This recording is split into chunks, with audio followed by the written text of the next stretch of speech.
Tervetuloa tänne Ricus Motorsiin, maailman pienimpään moottoripyöränäyttelyyn, mutta ei kyllä tää mulla maailman pienimmältä näytä. Täällä on kaikkia hienoa tänään tarjolla. Tää on mennyt ihan yli odotuksia, että jengi ihan on kuin Salppurin kisoja. Hieno tapahtuma, ollut useita vuosia ja sanotaan, että kerää paljon ihmisiä. Ei mulla mitään tavoitteita muuta kuin, että jengillä tulee hyvä fiilis ja on tietysti kaupunki on täynnä prätkiä ja koko kylä menee sekaisin. Joo, siis Rikulle pitää sanoa erittäin suuri kiitos, että arvat, että on sellaista rohkeutta ja uskallusta tehdä tällaisia omalla perseellä tällaisia tapahtumia. Mun nimi on Eppu Salminen, tulin käymään, nyt voi sanoa todella synnyin seuduilleni, koska tästä näkyy tuo vanha synnytyssairaala, missä mä oon aikoinaan syntynyt. Ei ole pitkälle elämässään päässyt, mutta kumminkin tähän nyt yhden korttelin päähän. Erittäin tärkeä tapahtuma niin kuin varmasti Rikulle ja sitten meille maahantuojien edustajille. Että tosi hyvä tapahtuma, että toivottavasti jatkuu myös.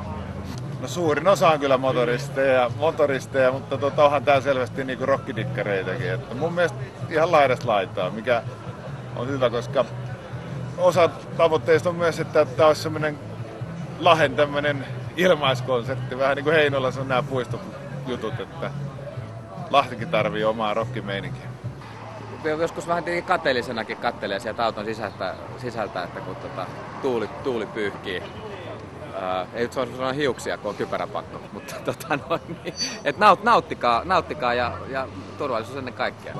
No kyllähän ne on menettänyt aika paljon, ketkä on käynyt. Että onhan täällä, tietysti eihän kaikki tykkää moottoripyöristä eikä musiikista eikä näteistä tytöistä, mitä täällä pyörii, että elämä on aina valittu.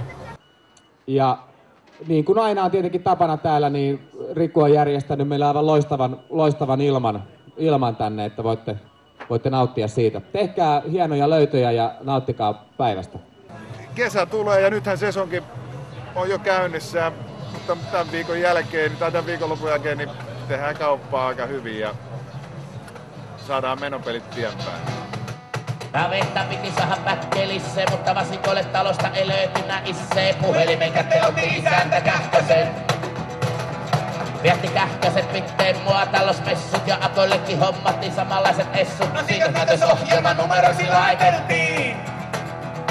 Tuli aatolla pihaa Hulukkosen ukko, jolla aurtassa olikin jo useampi tukko. Tahistimen patterit porukalla vaiheltiin.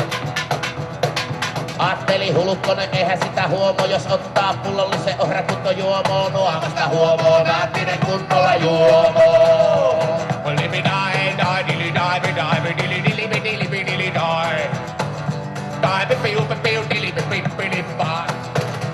Samessuväki ruokana, sinapilla nakki ja riuku oli yleiselle, missä voi kakkia. Isäntä väkkevän vessoihin piästettiin.